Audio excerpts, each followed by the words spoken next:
Hey everybody, and welcome back to Wednesdays with Watson. By now you know that my name is Amy Watson and I am your host. I am so excited about today's episode, guys. Today is a second in a series of bonus episodes that we are dropping in between seasons. If you caught the last episode, paying attention to trauma and the Enneagram, you heard my story with as I walked through understanding the blueprint, the Psalm 139ness of who God made me, as I walked through and continue actually to walk through understanding who God made me and the framework of this tool that we use sometimes called the Enneagram. Now, I am a personality test junkie, but this one by far has been the most effective as it gets to the root of my core fears and my core desires, blind spots, childhood messaging, boundaries. We're going to talk about all of those things today. If you didn't catch the episode, I'll put the link in the show notes of the one before this. It's a solo episode of my experience with Karissa Harrison. And so before we bring Karissa onto the show, I'd love to introduce you to her. She is a certified Enneagram coach, and she'll tell you a little bit about that. She is also doing some part-time pastor work, having been called into shepherding people for many, many years. She is married and a mom of 3 and just an incredible human being, loves the Lord, and takes a gospel-centered approach to the Enneagram. And so I don't want to waste much more time. Make sure that you are listening all through the episode as we will be talking about each of the 9 Enneagram types.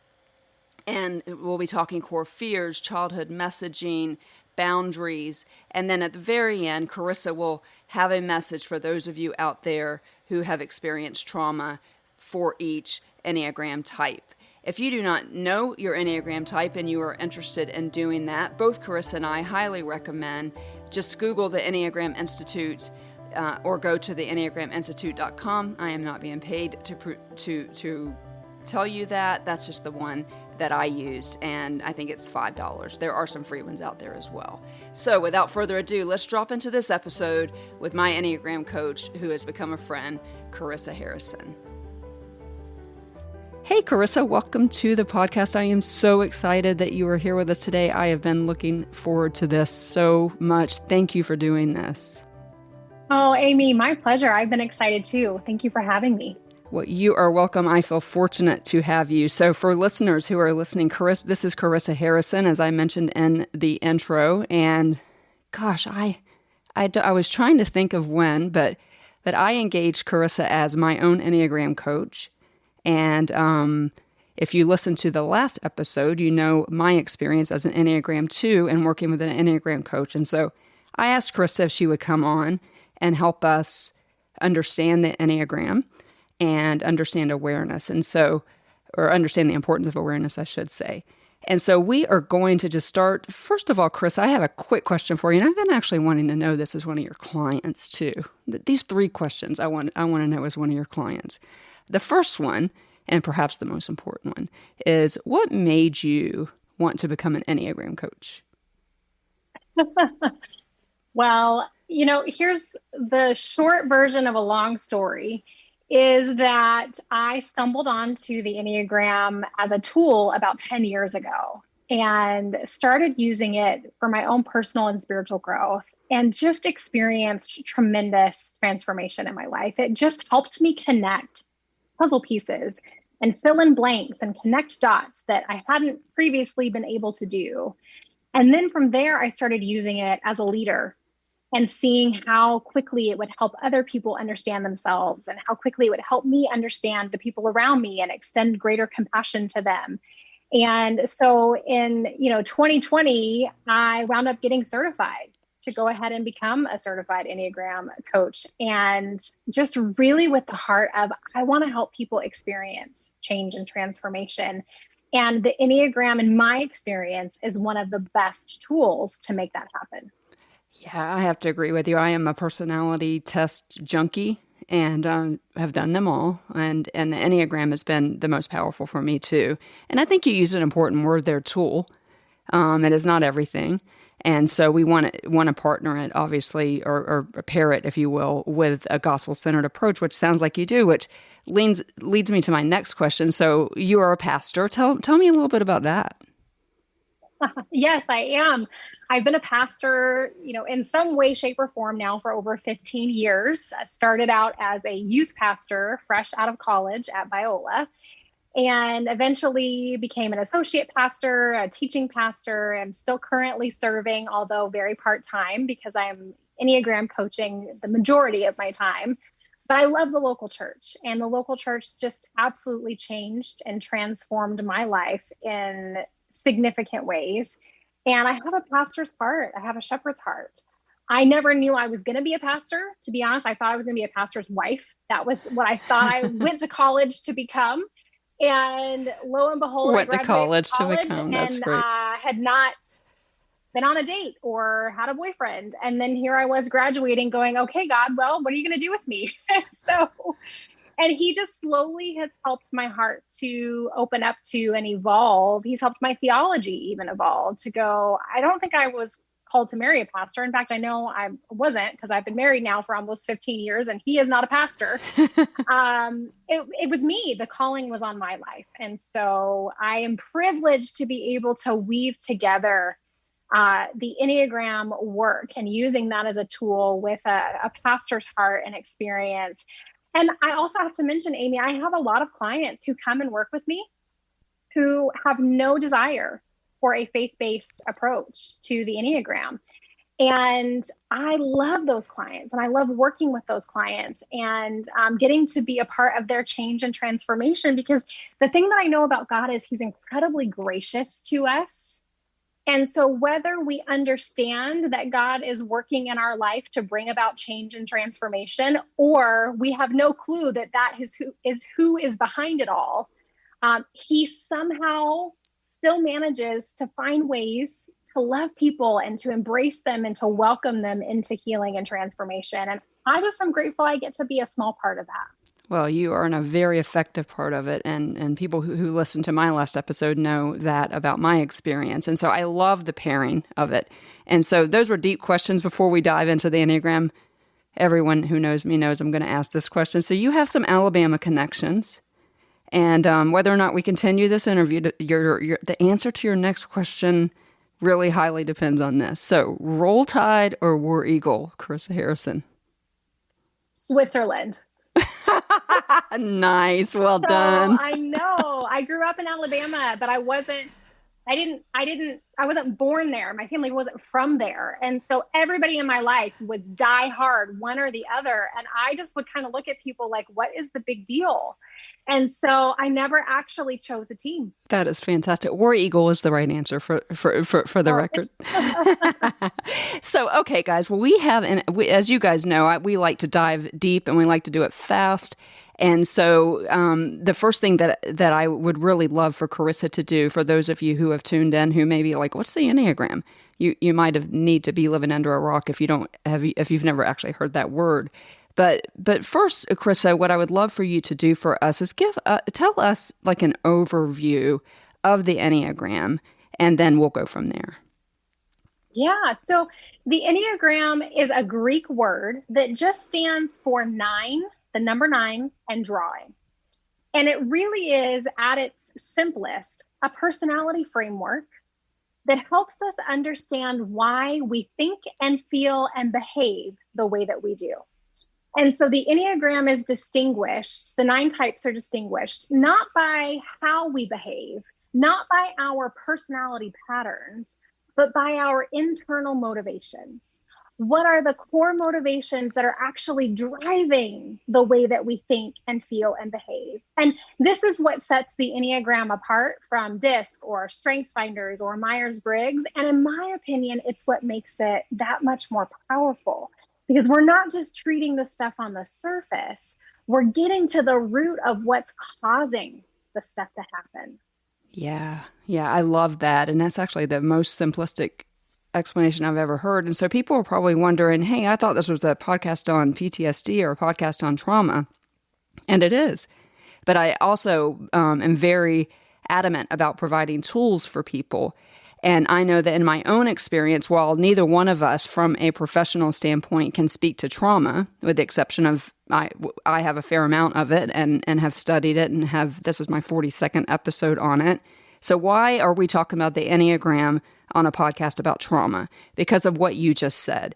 When we get to the root of who we are, then we can understand how we respond to trauma, why we can live in the same household with somebody that experienced the same trauma, that doesn't, in fact, have PTSD or any of the things. And so I want to be really clear with listeners that we really are talking about emotional intelligence here, but certainly on a podcast about trauma, what you're going to hear today is advantageous to helping you understand and maybe even process trauma, whether it's active or not, or more importantly, taking a proactive approach, because if you've not experienced trauma, and I have in the intro given you the definition of that again, then you will. However, everybody on this planet in the last 18 months has experienced some sort of trauma. And so this is one of the few podcasts that is for everybody in the world. And so, okay, so let's start with the centers of intelligence. Talk to us a little bit more about those. There are 3 of them, and then there are numbers that go into each of those 3. So let's talk about the centers of intelligence first. Okay, so I love working with centers of intelligence because it helps us understand how we as individuals are processing information and making decisions. And what we understand because of just ancient wisdom, and now what neuroscience has helped us to understand, is that our brain is not just in our head, that our mind runs throughout our body, that we have neurons in our brain, in our head. We have them even in our heart and then in our gut. So now there's all this research going on about our gut brain, which is why when we have an experience, sometimes we feel it in our gut. There's like a gut punch, right? Or, we feel it in our heart. All 3 of those areas, the head, the heart, and the gut, give us really important information. And depending on what Enneagram type you are, you have a primary center of intelligence, which is the one that you lead with when you're processing information or making a decision. You have a secondary center of intelligence, which is kind of there in a supporting role. And then you have a third center of intelligence that is either misused, overused, or totally repressed. So to kind of give you a breakdown of them, you have types 8, 9, and 1 who are in the body or gut center of intelligence. And so they are going to be intuitive. They are going to be action oriented. They are going to say things like, I don't know how I know, I just know. And it's that unconscious level of information that we have access to quicker than the conscious information running through our mind. Does that kind of explain that first one well, Amy? Very well, actually, yes. Now to my favorite one, mine. Yes. Okay. So now we have the heart center of intelligence, or the feeling center, which is where types 2, 3, and 4 live. And so they're going to process information through the heart center. They're going to be constantly aware of how do the people around them feel about the situation, and how do I feel about the situation? And so they typically are processing information and leading with the heart center. And then we move on to the head center of intelligence, which is your types 5, 6, and 7. And they are accessing their strategic thinking, the planning, the analyzing in their mind of things before they are then maybe accessing body next or heart next. So that kind of gives you a picture of all 3. Yeah, and I just think it helps us understand. Again, the point of this podcast is to help us understand, to make us aware so that we can alter our behaviors and taking a deep dive into healing if we have in fact experienced trauma. And so that leads us into, you talked about those core motivations, and I think sometimes that they're also, and you can correct me if I'm wrong on this, but that is tightly connected to our core fear. So they are part and parcel. And so again, you're on a trauma podcast, and I want to start with the core fears of each Enneagram type, because fear and trauma is a disastrous combination. And so if we can help people out there listening, particularly the 9 people who have agreed to come onto the podcast behind you, if we can help them understand their core fears, I want some of them to have aha moments. And so on this first question, when we talk about core fears, we're going to start with 1, and we'll go all the way down to 9. But so I want to start with core fears. Let's talk about type 1 and the core fear of the Enneagram type 1. Can you tell us what that is and kind of walk us through that?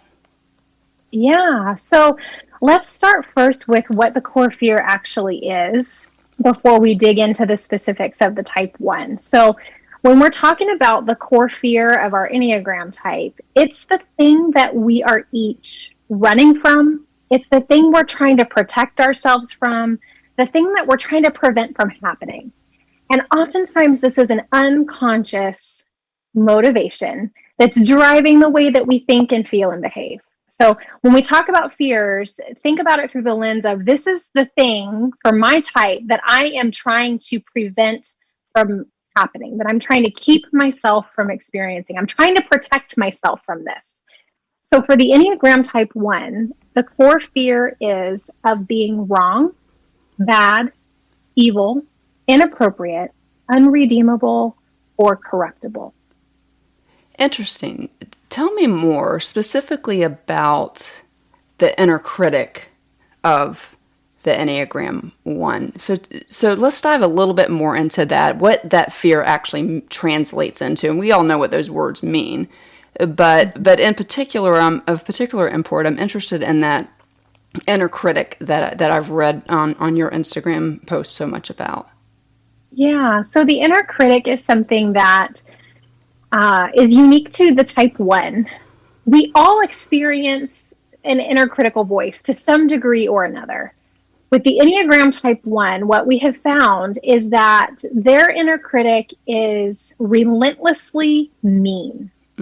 It never stops. And it is constantly judging the individual and the circumstances and people surrounding the individual. And so, sometimes with the Enneagram type 1, people think the type 1 is looking for everything that's wrong, that they are scanning to find the mistakes.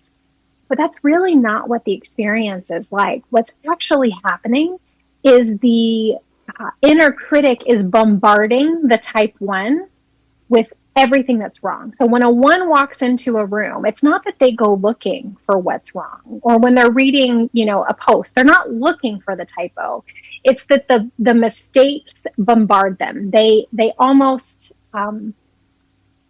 they jump out at them and grab their attention, so to speak. Yeah, that makes sense. And we're going to talk about the 2s in a second, because as everyone knows, you are my Enneagram coach, and I think one of the most comforting things that you talked to me about was like the 2s are second only in the inner critic to the 1s.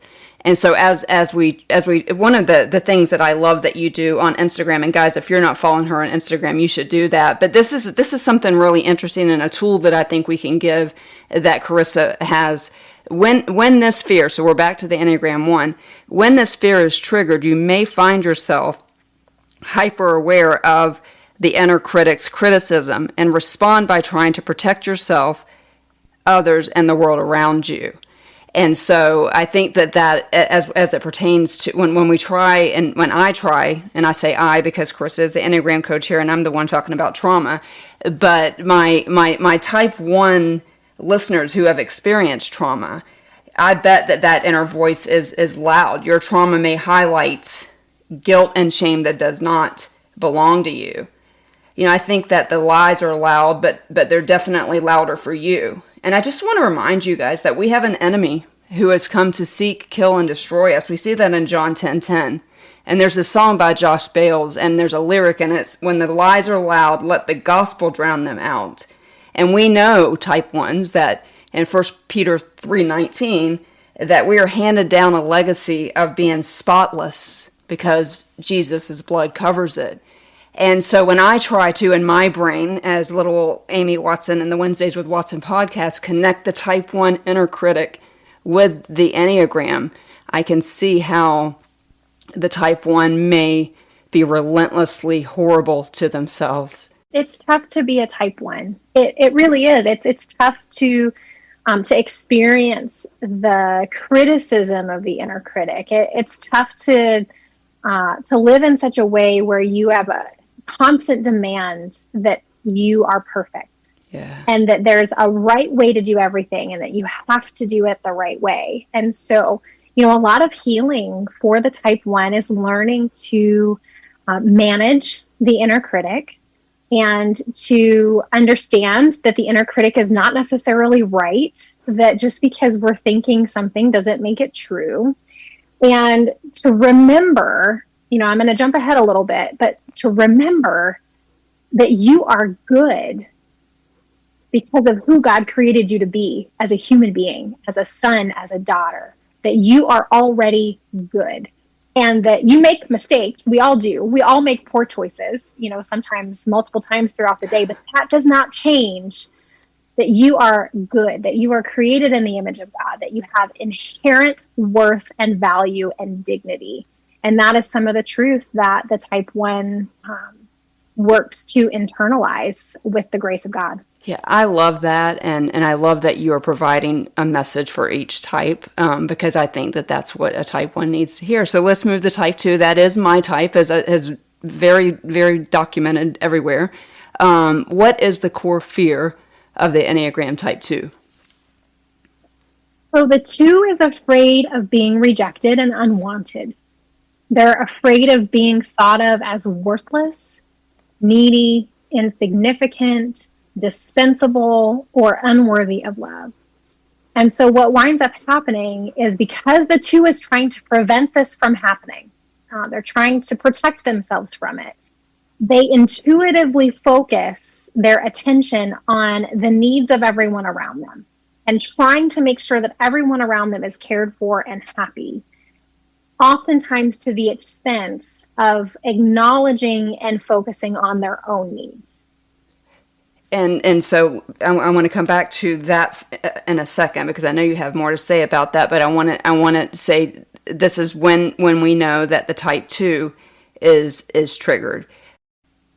When this fear is triggered, you may find yourself hiding your needs while helping and supporting others in order to earn and love their support. And so again, I really want to try to help people who have been through trauma and who love them. I'm using this podcast as a tool, and so I'm just adding my message to my listeners. So for my type 2 listeners, I absolutely understand you and know you. And if you're the lucky ones, you've hit the bonus, because if you want the deep dive into the Enneagram 2, the episode before this is my experience with Karissa, who we're still going through Enneagram coaching, and I'm still learning lots of things. But my listeners with trauma in this Enneagram type, you likely don't ask for help. You could you cover your pain often by absorbing the pain of others. I want to encourage my type 2 people to remember Hebrews 4:15. That's the verse that we mentioned so many times on this podcast, is that we do not serve a high priest who is unfamiliar with our sufferings. Lean into that pain, because what Karissa just said, we intuitively pick up the pain of other people. And for me, at least as a 2, I know that is a way to not process my own trauma. You are probably struggling with feeling loved and wanted. I know this because so do I. And this is where community comes in. This is where paying attention has helped me. And this, for the Enneagram 2, we just want to be loved. And what better verse to give you than John 3:16? But Jesus gave his life for you to receive that truth, for that truth of John 3:16. And so, Karissa, I would ask you, what would your message to the type 2s be? Well, and these aren't not necessarily my messages, so I want to make that clear. Every Enneagram type has a part of their core motivations. There's a core longing. And the core longing is the message that our heart longs to hear. And for whatever reason, the world just never quite satisfies that core longing. Our parents can never satisfy that core longing, no matter how amazing they are. Our spouse, our friends, our teachers, the world cannot completely satisfy it. And so we're always left kind of wanting more. And so for the 2, it's that you are wanted and loved. Whether you meet another need or not, whether someone is pleased with you or not, whether you volunteer or you say no, you, as who you are wanted and loved. Already. And I'm actually on Zoom like I am normally with Kristen. I just kind of felt like I was back in a coaching session. one of the things that you say to me, and I'm sure this is true about all the Enneagram types, I just want to highlight here, is showing compassion for yourself in this regard, especially as an Enneagram 2, because knowing that I'm already loved. And I remember, Karissa, you sending me when that song Gyra came out, you voxed me the link, the YouTube link, and there's a lyric in that song that says, "I've never been more loved than I am right now. It doesn't take a trophy to make you proud. I've never been more loved than I am right now." I think that, that core, that's such an amazing message for the Enneagram types too, is we just want to be wanted and loved. And so that moves on to Enneagram 3, which I wing very heavily into, and we don't have time to get into wings, but you typically fall into one of the numbers on either side of you. You pull some of those traits, and I lean strongly into a 3 wing. So, and Chris, I think you probably can speak with some definite authority, double authority on the 3s. And so tell us about the core fear of the 3, please. Yeah, so the 3 is afraid of being exposed as or thought of as incompetent, inefficient, or worthless. They're afraid of failing to be or appear successful. So what's the biggest struggle for the Enneagram 3 with that fear? I think for the 3, there's a constant need to succeed, to achieve, to feel like in order to feel valuable and worthy, we have to be achieving, succeeding, accomplishing things. We're constantly measuring and weighing our value based off of how we contribute and show up in the world, and attaching our significance to all of that. And, and keep in mind that with every Enneagram type, the strength and the potential liability are both sides of the same coin. So think about the Enneagram 2. Part of what the gift is that they bring to the world is that they intuitively see what people need and what they're feeling, and they can come alongside and help and support and encourage. It's incredibly beautiful. So that's the gift. The flip side is that it can be to the detriment of their own well-being, and they can struggle to say no and have boundaries and express their own needs. With the Enneagram 3, the gift that 3s bring to the world is that they are motivating and driven to achieve and get things done, and can work really hard and make incredible things happen. The flip side of that coin is, they oftentimes can do that to the detriment of their well-being, of their relationships, of play. And, some of the work for a type 3 is, one of my favorite authors says, it's learning how to be a human being instead of a human doing. Oh, wow. Who is that author? Richard Rohr. Wow. Yeah. And so for a 3 to sit with that and to learn how to find contentment and experience the love of God, even when they're not accomplishing, even when they're not contributing, even when they're not successful, whatever that standard is, to just kind of sit back and understand. And here's their message: you are loved and valued simply for being you. Yeah. Simply for being you. You don't have to achieve. You don't have to work any harder. You don't have to do one more thing or check off one more box on a to-do list. You are loved and valued simply for being you. And that's so hard for so many of us. And so as I connected in my brain and on my podcast with trauma, I first want to read when the core, so 3s out there, these little graphics have been very, very helpful to me, because it's kind of like, oh, that core fear has been triggered. And so here's for 3, when the core fear of the 3 is being triggered, you may find yourself, as Karissa really eloquently just explained to us, prioritizing work and success in a way that strains your well-being and your relationships. And when I connect it to trauma, to my listeners out there, trauma, as I mentioned, I wing into that 3. And so I can speak to some experience to this core fear because I get thrown into performance mode naturally. But when my trauma is activated, I find myself burning all the ends of all the candles because I need to make someone proud. I need to achieve. I need something to show up, to show my value. Moreover, I want to prove to the world that my trauma was not my fault. Like, I want to outperform it. Like, if I got that original trauma because of something I did, now I want to prove to the world that it is not my fault. It didn't happen to me because of any of those things.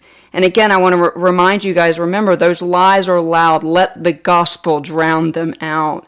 And so, as Karissa just said, if you're out there, you are valuable just because you woke up and God decided to keep your heart beating, not because of anything you've done. And if you've experienced trauma and you're this type, you may be tempted to blame yourself for it and to try to outperform it and not deal with it.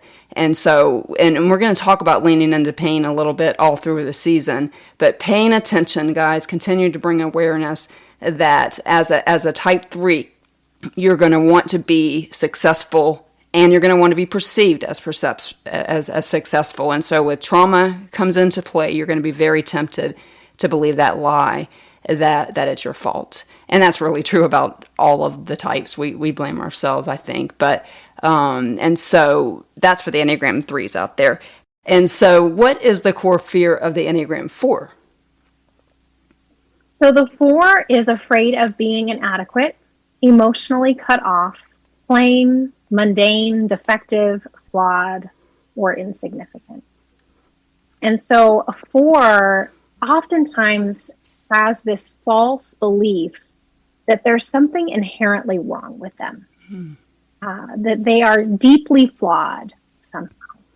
And so that fear, the thing they're trying to protect themselves from is experiencing that, or allowing the world around them to experience that. Yeah, 4s are, but again, because they are the first and that second center of intelligence that we talked about at the beginning of the podcast. What do you think is the most difficult part for the 4, just kind of on the daily? So the 4s typically are going to be the most deeply connected to their emotions. So, we have the 2, the 3, and the 4 in the heart center of intelligence. The 2s are very focused on the emotions of everybody else, but they don't often acknowledge their own feelings. 3s actually misuse and repress the feeling center. So even though they're in the heart center, they sometimes will connect with how other people are feeling, but they typically, until they begin doing work, will avoid their own emotional world at all costs. So a 3 with trauma oftentimes is leaning into work and success and achievement in order to avoid dealing with all of the uncomfortable emotions. Oh, that was 100% me. Yeah. Yeah. And so a type 4 is deeply connected to their emotional world and can actually get stuck ruminating in the uncomfortable and negative emotions and in the trauma. And so we won't have time to get into this for every type, but every type has a specific defense mechanism that they utilize when they are struggling. And for the type 4, it's introjection. And so instead of blocking out negative information, they introject. So they fully absorb, internalize, and incorporate information into their sense of self. So instead of it being something that happened to them, sometimes they can identify themselves as the negative emotion or as the negative experience. And that's a tough place to be. But remember, the gift is also the potential liability. So the gift of the 4 that they bring to the world is they are deeply empathetic and they can sit with people and hold space with them in their suffering and in their pain and provide a ministry that I don't know that very many others are capable of. That also gives them access to incredible creativity in the world. The potential liability is sometimes they can get stuck in that. Yeah. Yeah, it's so interesting that you say that about the creativity, because my 4 that's going to come on after this is a beautiful artist, just an amazing artist. And so just kind of in keeping with, so everyone has the same information. So when the type 4 core fear is triggered, you might find yourself feeling lonely and misunderstood, causing you to pull away from others and move deeper into your inner world of emotions. And so listeners that are listening to me, as Amy, the trauma podcaster, your trauma is probably feeling, your trauma is probably fueling this fear. You may think your trauma happened because you were inadequate. You may fight too hard to prove that you are adequate. You may want to prove to the world that you're not flawed. I hope that today that you will find rest, that you're complete in Christ, that you're his workmanship and always enough. And we find that in Ephesians 2:10.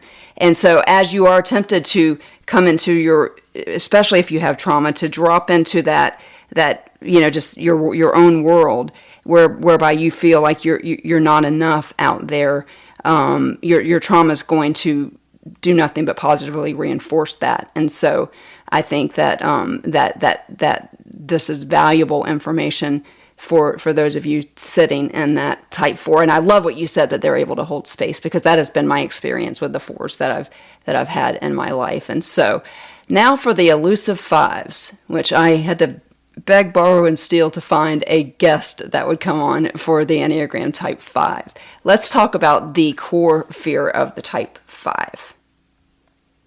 So the type 5 is afraid of being annihilated, invaded, or of not existing. They're afraid of being thought of as incapable or ignorant, or even of having obligations placed upon them or their energy depleted. And so this type is tricky for people to understand if they are not a type 5 or living life in close relation to a type 5. The best way I've heard this core fear articulated by one of my type 5 clients is that they are afraid of having someone suck the life out of them. Interesting. That's the core fear.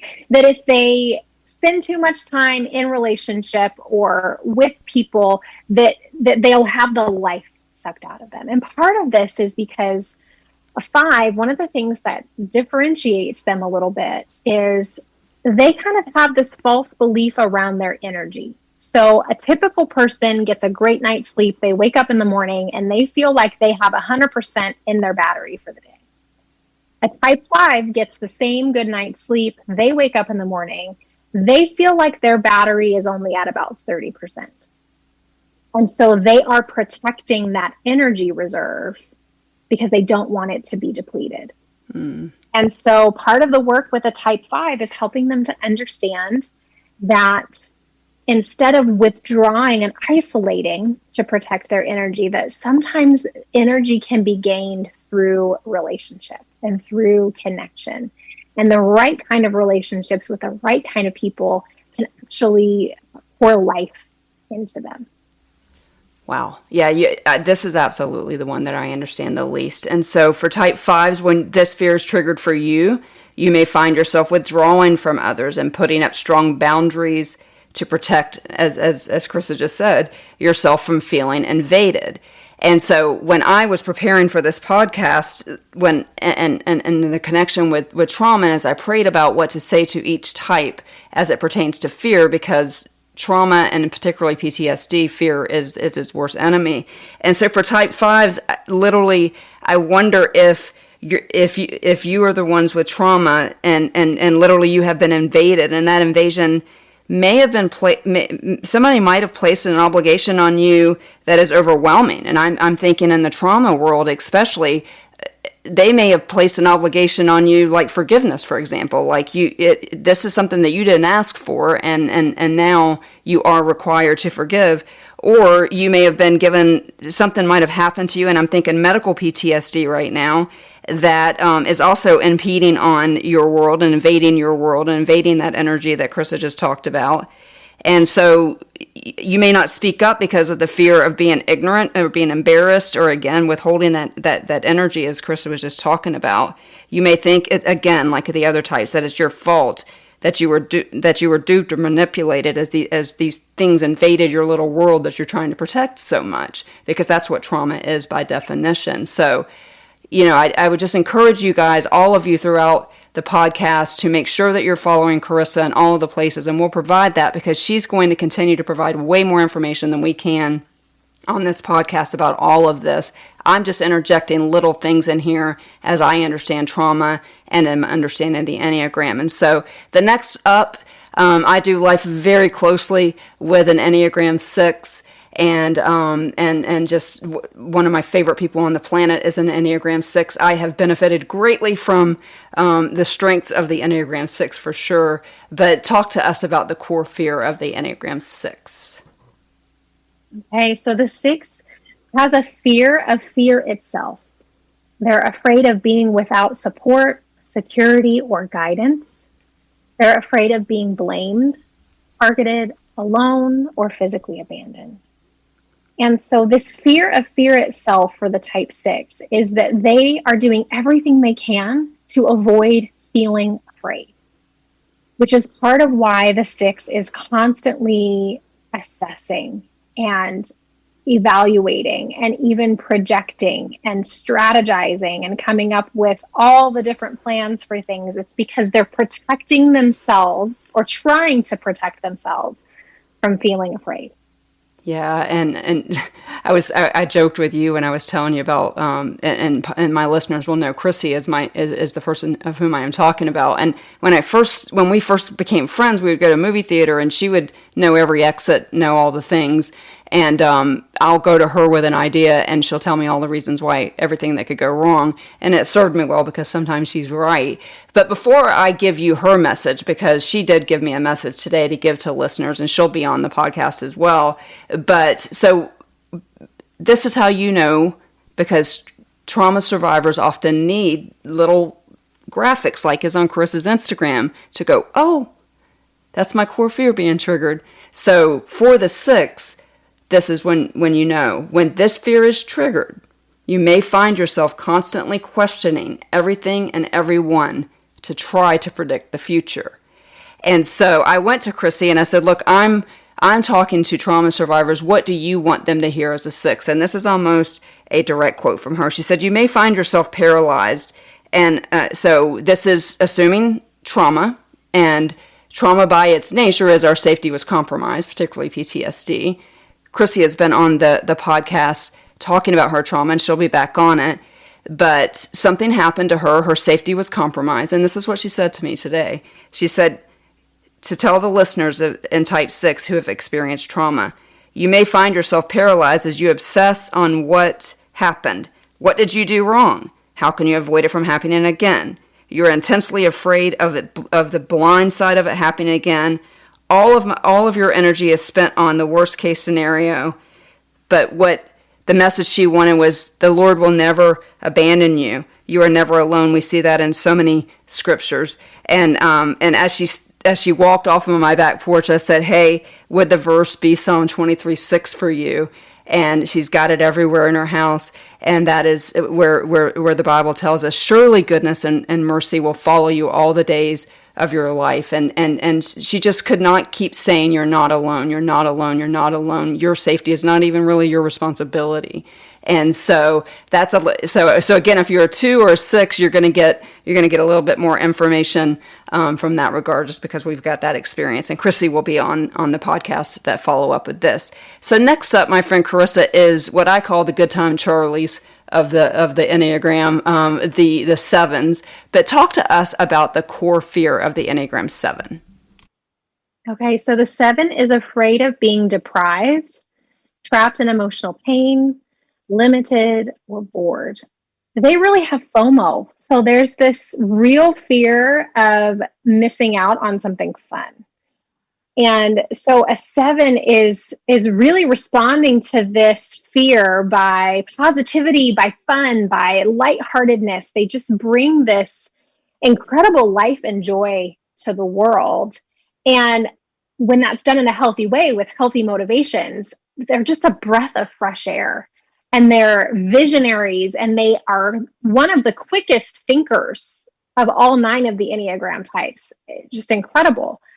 However, if they are not operating from a place of awareness, or if they're triggered, all of that can become a potential liability, in that they use those things as a way to avoid feeling negative emotions, to avoid feeling anything that is less than positive. They don't want to be limited by anything, or trapped by anything. And so, just like with all of the types, the thing that is our gift to the world can also be a potential liability for us. Yes, so you said something there that was really, really important. They don't want to be trapped in emotional pain. And so I want listeners to think about that just for a second while I read to you when you know that your core fear is triggered. When this fear is triggered, you might find it extra difficult to focus on projects, commit to relationships, and complete tasks. And so you're absolutely focusing on not wanting to be trapped. And so let's translate that into the Watson trauma connection. I think when you talk about being trapped in emotional pain, you really are describing trauma. So, because if you've experienced trauma, you may feel trapped or reliving the trauma, which is by definition PTSD, over and over, since it's your fear. You may choose any number, and I think this is interesting about when I joked at the beginning when I called them the good time Charlies, but they may find any number of numbing/coping mechanisms. And that doesn't necessarily mean substance abuse. It could be like you said, FOMO. I'm going out, I'm doing things, I'm not leaning into the pain because I don't want to be trapped in this emotional pain. But when you walk through pain, because it is hard, as we all know, remember that Jesus came to give you this abundant life that you want, and he provides all that you ever need. But we've got to process that pain, because you can't step into your 1 Peter 2:9-ness, that we're co-heirs with Jesus. You can't be everything if you refuse to stay trapped in that pain. And so my listeners that are listening, you're in type 7, if you've had trauma, you probably spend a fair amount of your time trying to not think about it.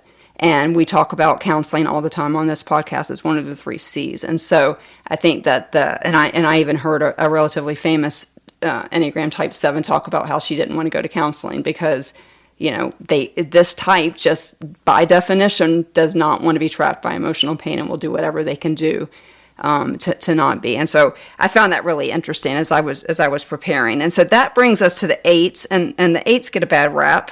And so talk to us a little bit about the core fear of the Enneagram 8.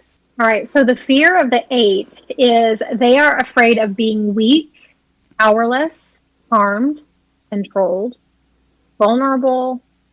They're afraid of being manipulated and left at the mercy of injustice. And so an 8 oftentimes is trying to prevent being controlled.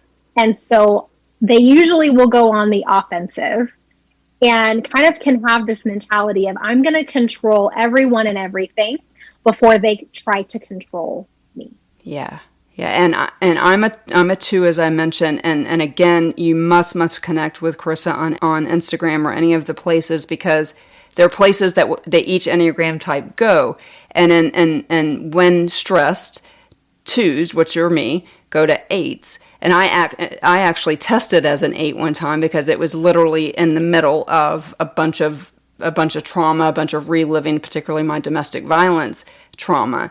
And so I can tend to lean into that 8. And so the message that that this core fear is triggered if you're an 8 is, when this core fear is triggered, you may find yourself with very little patience.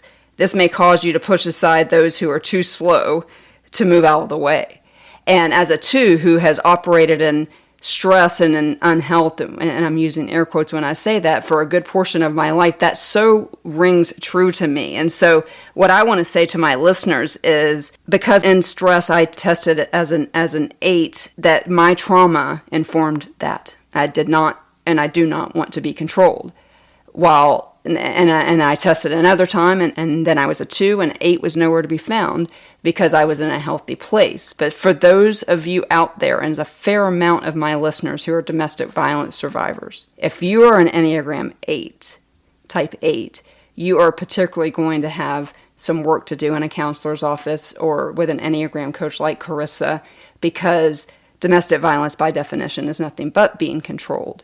And so if that's your core fear anyway, and you're living it or you have lived it, I can't stress enough the importance of professional help and understanding that your personality type might make living, particularly that domestic violence trauma, a little bit more difficult. And so the 8 that'll come on is not a domestic violence survivor, but I think what you've said here will resonate to her, because they do get a bit of a bad rap because they walk in, they put their heads down, and they get things done. And you add trauma to that, particularly that fear of being controlled.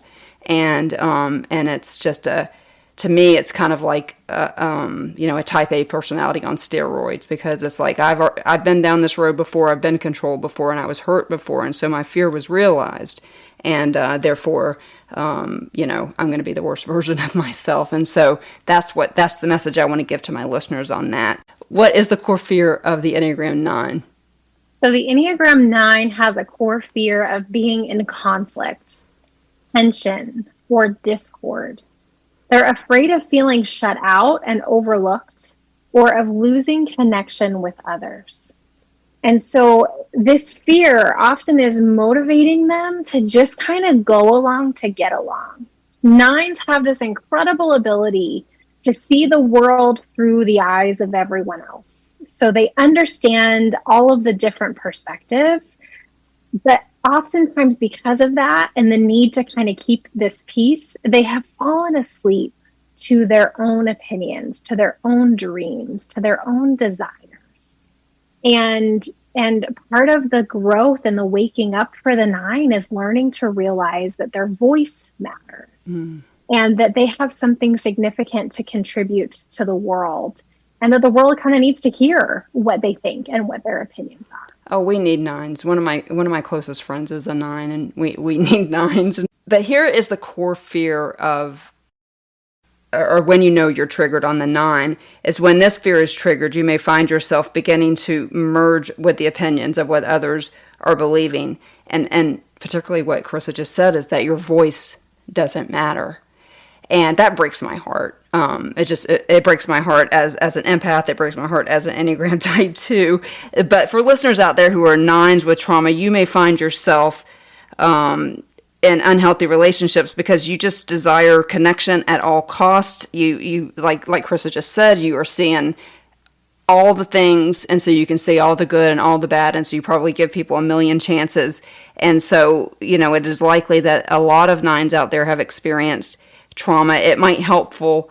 I think that it just might continue to be helpful for type 9s to remember that their voice matters. And something that I always say on this podcast, and this is especially for the 9s, is I say there's 5 of them, but you are seen, known, loved, heard, and valued. And 9s out there with trauma, you probably are confused sometimes with trauma because, as Karissa said, you can see everybody's perspective. And so there are probably messages that you're telling yourself based on your ability, your superpower to see the perspective of everybody, that your trauma is not what it is. And so you may be able to see the good in the person that cause, as I call them, your trauma makers. And that's not a bad thing. But just know that as an Enneagram type 9, where it is so important for your voice to matter if you've experienced trauma, it is oftentimes that you will have been silenced, and this fear will be realized to the nth degree, and that makes me sad. And so just remember that your voice does matter and that you matter, and so much so that God sent his son to die on the cross for your sins, and that is true about obviously all of us. But I have a tender place in my heart for the 9s, because we need 9s. We need everybody, but I have a tender spot for the 9s. And so what we're going to move into next, and we're going to do this relatively quickly because I know that everybody's time is important, but this is going to be a part and again, you've got to take the deep dive on this, but it becomes in childhood messaging, and I'm going to let Karissa do all of the explaining of this. But this is meant to close out the podcast before we connect with our 3 C's and the stars of the story, to tell your heart the message that not only you need to hear, but that is true based on Scripture. Karissa, I guess talk to us first about childhood messaging. What is it and why it's important, and what are the pitfalls of us talking about this in this context? Yeah, so the childhood message is the message that people experienced either directly or indirectly, that they interpreted from their childhood. And there are 3 different types of childhood messages. There's wounding messages that arrive with an intent to harm, or there's a perception of harm. There are injuring messages that result from something harmful that happens, but without ill intent. And then influencing messages, which arrive intending to shape or to guide. And so what the Enneagram framework helps us to do is understand that each Enneagram type has a childhood message that they picked up on that was given to them either implicitly or explicitly. And so what I mean by that is we're all human beings who were raised by human parents. None of us escaped childhood without a childhood wounding message. That's just part of being human. And so for all the parents who are listening, what I don't want you to walk away from is thinking that you have, messed up your kid. Exactly. Depending on what Enneagram type they become. The bottom line is no parent, no matter how healthy, no matter how incredible they are, can fulfill all of the needs of their children all of the time. It's just impossible. And so every single one of us grows up and becomes an adult and carries some type of childhood messaging, wounding childhood messaging. My Enneagram teacher, Beth McCord, uses an example, an illustration that I think is really important, and that is timeout. Okay, so we all know that kids pay attention to everything, but they can be terrible interpreters, right? Right. And so think of a child who makes a choice and the consequences timeout. So there can be a wounding message with that timeout, which is, the parent sends the child into timeout and just leaves them there and never goes back to love and repair and help them understand why there was a consequence. Think of abuse stories where children are just, locked away and put away because they forgot to pick up their shoes or something. Then you have injuring messages, which are not intentional, but they just happen. So think of the parent who sends the child into timeout, and then the parent gets distracted by the other kids in the house or by a work call or by making dinner, and they forget to go get the kid for 30 minutes. That child has, absorbed a wounding message that was not intentional. Right. On the behalf of the parent. In fact, probably every parent with good intentions has forgotten to get their kid out of timeout at some point. Okay.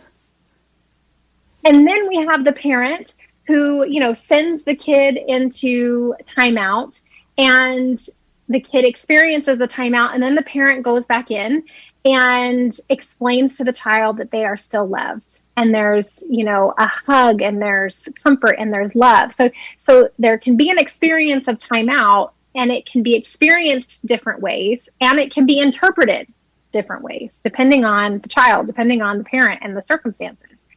And so what's helpful about the childhood message that is unique to each Enneagram type is it helps us understand why we interpreted our childhood one way, but all of our siblings interpreted it a different way. Right. It's the lens through which we interpret much of our childhood stories, and freedom comes with understanding as an adult that, okay, I've been interpreting my life and my story through this lens, and it's not true. Mm. And so what do I begin to do with that? So I'll give you one last example. Is I've had an Enneagram type 2 client in the past who had for all intents and purposes, a pretty great childhood. Good parents, healthy parents, good enough parents. She had a very explicit memory of her, one of her parents, I'm trying not to be too specific here, giving her the wounding childhood message. So for the type 2, it's that it's not okay to have needs of your own. And so this parental figure expressed directly to this child that it's not okay for them to have needs that impact the other parent, that frustrate the other parent. She also received implicit messages that it was, kind of a big deal whenever she had a need, or whenever she had big emotions, or whenever she didn't do things the way that the parents around her needed her to. So she had an explicit message that was clear and direct, and then there were lots of implicit messages over the course of her childhood. So what winds up happening is even those of us who are good enough parents, I think myself included, who's raising 3 kids, my kids are going to grow up and they're going to have an Enneagram type, and they're going to have a childhood message and wound, regardless of how good I am. Right. Because we're humans and we live in a broken and fallen world, and there's no way for any parent to always meet the needs of their child every time they have a need.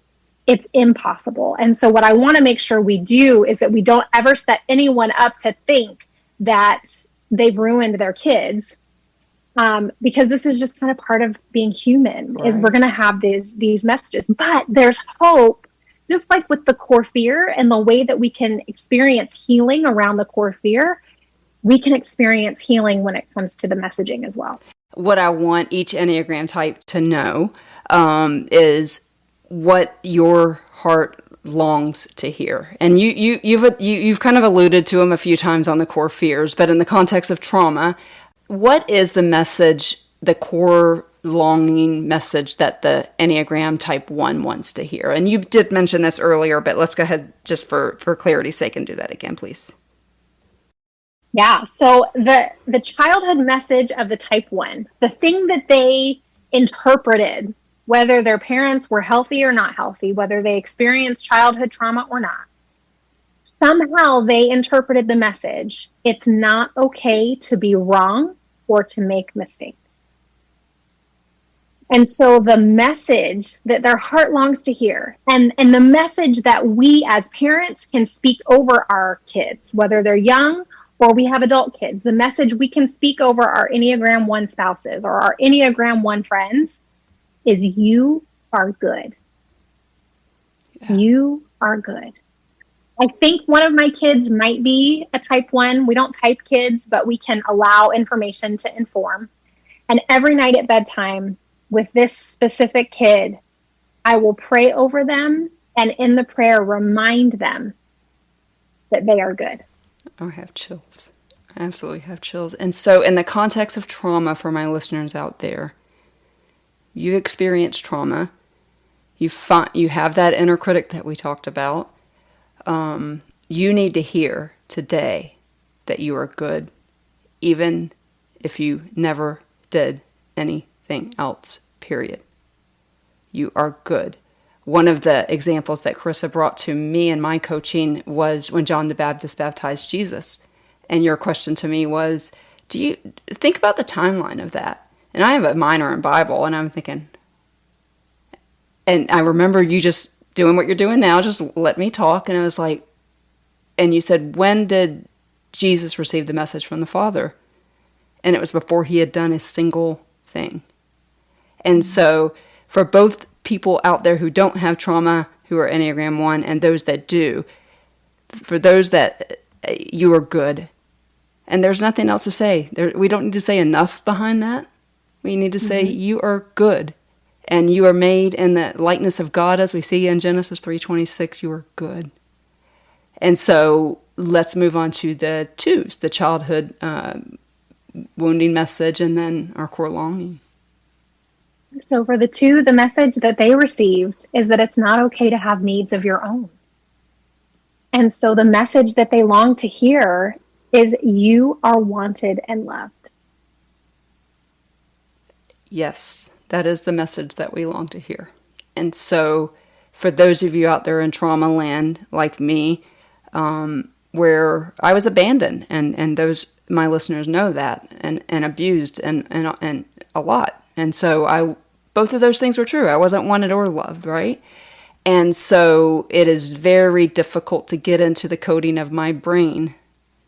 This next thing that you're going to tell me is the truth of what my heart longs to hear, which is what? You are wanted and loved. I am wanted and loved, and so are you out there, other Enneagram 2s. So that brings us to the 3s, to the I kind of call them the achievers because I wing there. Talk to me about the childhood wounding message and longing. So their message is it's not okay for you to have your own feelings and identity. And so they shapeshift and they become who they think they need to be in order to be perceived as successful. And so the message that they long to hear, kind of the antidote, so to speak, is for the 3 that you are loved and valued simply for being you. Yeah. And so, with one of my other kids, who I think may have some type 3 tendencies, I learned this in a book a long time ago, but we've been doing this since they were a really young child. And I would say, do I love you because you're smart? And they would say, no. And I had to teach them to do this. Do I love you because you're kind? No. Do I love you because you're beautiful? No. Do I love you because you're a great big sister? No. Do I love you because you're creative? No. And I would go on and on, Are you all of those things? Yes. Why do I love you? Because I'm just me. Wow. And so those are just a couple of examples of how we can begin to use those messages, the healing messages, to speak life over people, over our kids, over our nieces and nephews and spouses, to counteract some of the wounding messages that are just naturally going to happen because we're human and we live in a broken world. Right. And so my type 3 trauma survivors out there, again, you're loved for you. And even though your trauma may have told you differently, your trauma is not God. And we know that just as we mentioned, that we don't have to do anything to be loved by God. He's not impressed by anything that we do. And so for those type 3s out there who are performing their way out of, and I'm thinking in particular some type 3s that I know that have some trauma, that they just will put their head down and go full bore and want to receive, they want that identity that you talked about, and so they go crazy in doing that, particularly in trauma, because their identity is often found in that trauma. It is informed by that trauma. And so, again, 3s out there, I hope you hear that healing message. And so that brings us to 4. I hope everybody's impressed at how well I can count. So let's talk about the type 4s. So the 4s receive this message that it's not okay to be too much and not enough. And so for the 4, what they really are craving and longing to hear is that they are seen and loved for exactly who they are. They want to be seen and understood. So a little different from the 3. The delineation a little bit is more they want to be seen. Seen and for who they are. Yeah. Right. That makes sense. Yeah. So for the 4s and out there who have experienced trauma, really the message is the same. I think you're seeing a pattern here, but that your trauma may have put you into a spot where you weren't seen, that core longing that you have, but you are seen. Please know that you're seen. You know that if you listen to this podcast at all. And so don't let your trauma tell you differently, and run towards that longing, because I think that's really important for all of us. And so that brings us to the type 5. So the 5 really interprets this message that it's not okay to be comfortable in the world. And so for them, the thing that they're craving, that they long to hear, is that their needs are not a problem. Mm. And so 5s are often feel like they don't understand the people around them. Like the people around them have this social awareness that they didn't get access to, that they have to work harder to comprehend. And so for them to understand that their needs are not a problem, that they can withdraw, that they can set boundaries, that they can experience silence and solitude and those kinds of things, it's a message that they long to hear, that their needs are not a problem. Yeah, and I know I grew up in the children's home with a lot of kids that, some of them I could probably ping as a 5, and so what I found and what I find in my opportunities to work with people, and I don't know whether they're type 5s or not, but they will diminish their trauma, they will diminish their pain because they don't feel comfortable in the world and they've not received the message that their heart longs to hear. Is that it's okay for you to have needs. It's okay for you to, say, no, I can't go to X block because, you need that downtime to decompress and to work through things. And so for type 5s out there, we need you, as we've mentioned before, but we want you to feel comfortable in the world, and we want you to know that your needs matter, that they matter to us. And so that brings us to 6. What is the messages for the 6? So the 6 has picked up on the message that it's not okay to trust or depend on their self. And so the message that they long to hear is that they are safe and secure. Yeah. They're safe and secure. And, here's a bonus piece of this. So much of the work for a 6 is learning to trust their self, to trust their decisions, to trust in their ability, to not feel like they have to go to, every source or committee or person in their life to talk through the possibilities, that they can trust their ability to make a decision. And at the end of the day, that they are safe and secure. Yeah, and that's a tough one. And so we are speaking to primarily survivors of trauma. And so this issue of safetyness and trusting yourself, survivors will blame themselves because they didn't make the right decision. They didn't put themselves in the right spot. They didn't make sure everything was safe. Kind of like Chrissy said, they will absolutely obsess on, it's my fault, and what do I do to make it not happen again? And so trauma for the 6, informing them that they cannot trust themselves because they put themselves in the situation, in their mind, they put themselves in the situation for the traumatic event to happen, and therefore they must spend all of their energy for the rest of their days finding a way to not do that again. But the truth is, you are safe and you are loved. And doing life with a 6, as I mentioned, who loves to do it by committee, you got the best committee at all with access to the throne, where the book of Hebrews says that we can come boldly before the throne of grace. And so for the 6s of the world, you are safe. You are. And even though your trauma may tell you differently, you are safe. And so that brings us to our 7s, our good time Charlies. What is their messaging? So the 7 has picked up on this message that it's not okay to depend on others for anything. And so the message that they long to hear is, you will be taken care of. You will be taken care of is the message they long to hear. And so I can't think of any other scripture than and I will put the reference in the show notes, and you may know it, but I will never leave you or forsake you is a promise that we have from God. And so for trauma survivors, I think that's important messaging for us to remember as 7s, is that truth is there regardless of your trauma, and your personality did not cause that trauma. That's always my concern with 7s, is that, they're out there, right? And so maybe perhaps people have preyed on that type of personality, that FOMO, that fear of missing out, that fear of going out and doing things and things of that nature. And so your trauma informing you. But tell us again what the core longing again of the 7 is, because I have some important people listening that are 7s.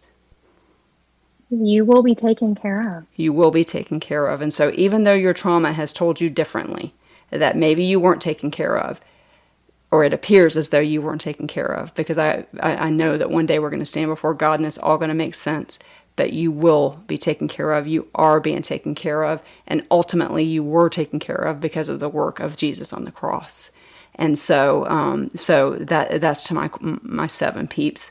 Talk to us about the 8s. So the 8s interpreted that it's not okay to trust or be vulnerable with anyone. And so the thing that they really long to hear is that you will not be betrayed. Yeah. And I wanted that to breathe for a minute because, again, we're talking, the majority of my audience are trauma survivors. And so that your core desire, your core longing, the thing you need to hear is that you will not be betrayed. If you are a trauma survivor, you have been betrayed. And so it might be difficult for you to believe us when we tell you. And that's true of all this, by the way, trauma survivors. It's hard for me to know that I'm wanted and loved. It's hard for Chrissy to know that she's safe. It's she will be safe. It's hard for all, Enneagram. It's all of it is hard when your trauma is informing it. And that's the point of the podcast. And so if you're an Enneagram 8, and that core longing is to not be betrayed, and you have been betrayed, know that we understand that, and just know the truth. Bebo Norman has a song called "If Your Faith Is Hard to Find, You Can Borrow Mine," and borrow ours on this number 8 is that you will not be betrayed. God will always be there with you.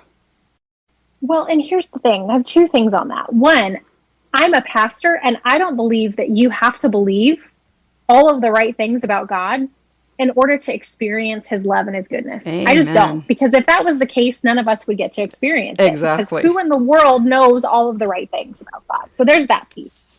The other piece is these core longings, they're really meant to help us gain understanding of where some of our pain and our wounding comes from.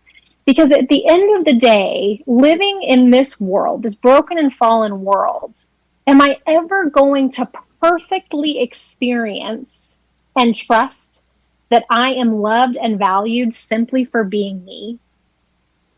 Is it possible for me every moment of every day to believe the message that I will never be betrayed? Right. And so when we're able to kind of step back from that and go, well, that's the message that my heart most longs to hear, but I'm not going to get to experience that perfectly right now. And so there's a disconnect there. And sometimes what that draws us into is some awareness and some understanding of why we have some of the responses and reactions and defense mechanisms that we do. For sure. And part of it might be releasing some expectations of, there's no human being in my life that's going to be able to satisfy this core longing. There's no structure, no job, no sense of security, really, in my opinion, outside of God that's able to satisfy this longing. And even with God, it requires a lot of faith. Yeah. And trusting in what I cannot see and what I cannot fully comprehend or explain.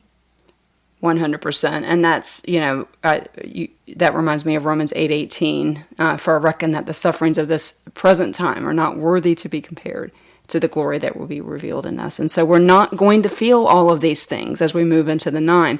I'm not always going to feel wanted and loved. Both of us teared up when we talked about that part, and we've been working together for months now. And you had to go into your coaching voice and go, you are wanted and loved, because you're looking at me knowing she still doesn't quite believe it. And guys, I've been in church since I was 10 years old, and I know and love and believe in the sovereignty of God, but I don't always believe that. And so don't feel discouraged if we're just providing what your heart needs to hear in hopes that it will help you seek those things and help you understand. I can't stress the word awareness enough in Enneagram work. So let's move to the 9 quickly. What is the messaging for the 9? So the 9 interpreted that it's not okay to assert yourself or think much of yourself. And so the message that the 9 needs to hear is your presence matters. You know, this core longing, regardless of what type we're talking about, you know, that you are good. Well, not all the time. Right. If we're basing it off of our behavior and our actions, that there is a core part of us that has inherent worth and value that God says is good. You know, that you are loved and valuable simply for being you, not according to everyone. Right. Right. And so I think for me, and I am a PTSD survivor, the thing that's been important for me to understand in my healing process is the only one that can satisfy this core longing for me is God. Yeah. And the trauma that I have experienced, or that we have experienced, was at human hands. And that I am safe with God. I am loved by God. I am valued by God. I will never be betrayed by God. And I don't want to simplify those things, because that can do more harm than good. Some of us have felt betrayed by God. Some of us have felt rejected by God, unloved and unwanted by God. And so part of the work, part of the healing that we do in therapy is learning to distinguish those things. That I might have felt like God didn't protect me, like he didn't keep me safe. And that's a valid feeling. And some of it I'll never have answers for completely. What I'm learning is to trust that he is still with me, that he was there, that he's with me now, that he is healing, that he is restoring, that he is redeeming, that I can see that. And so what I don't ever want to do with these things is oversimplify them, because so much of this is complex. So much of it is mysterious. And the only reason I think I even feel like I can speak to this is because I've experienced it personally. I know what it's like to feel like, God, where were you when I came face to face with the most horrific evil? And how do I reconcile that with what I think is true about you? But at the end of the day, these core longings are only satisfied by God. Right. And some days I believe it more than others. Right. And I think that's part of being human too. And so, you know, if you're listening and you're going, well, that sounds good, but I don't know that I believe it to be true, I want you to know that you're not alone.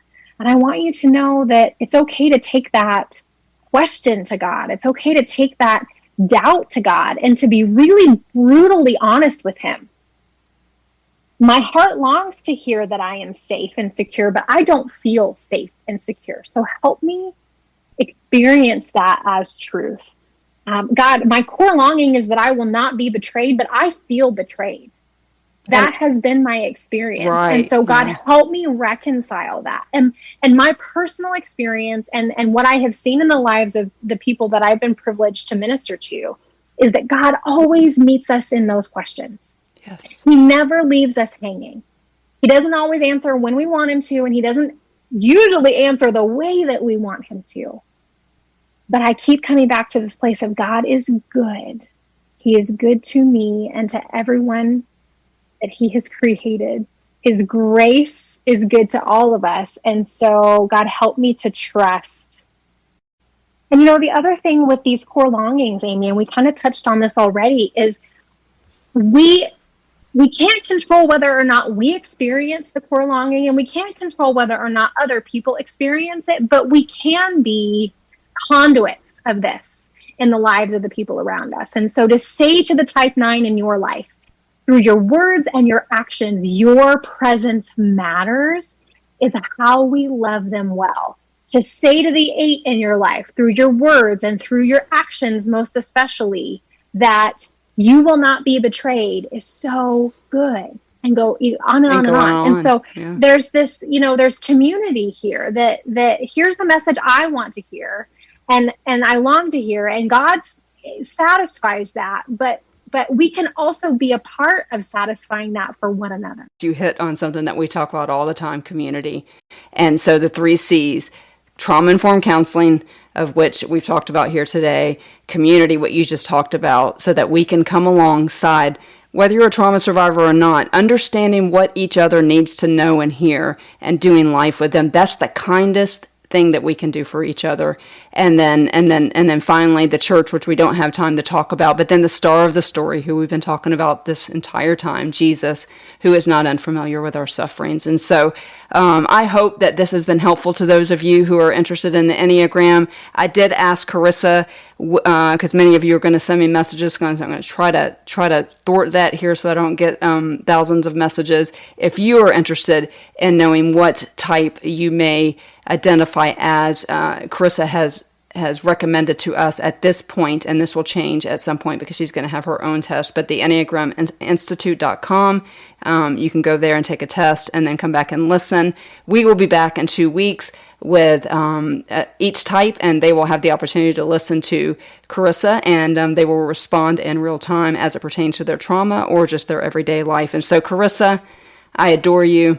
Thank you so much for this. This has meant everything to me, and you're just amazing. You're out there doing God's work, and that's not the two overly complimenting you. I am so grateful for you in so many ways, and I hope that it's fun for you to watch a miracle in front of your eyes as we're doing twice a month these days. And so thank you for being here today, and I will provide in the show links everywhere everybody can find you.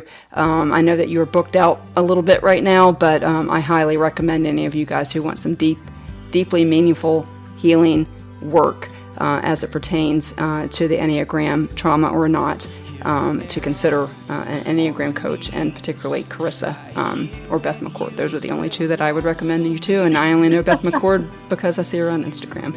But Karissa's the real deal, and I just wanted to thank you for being here today.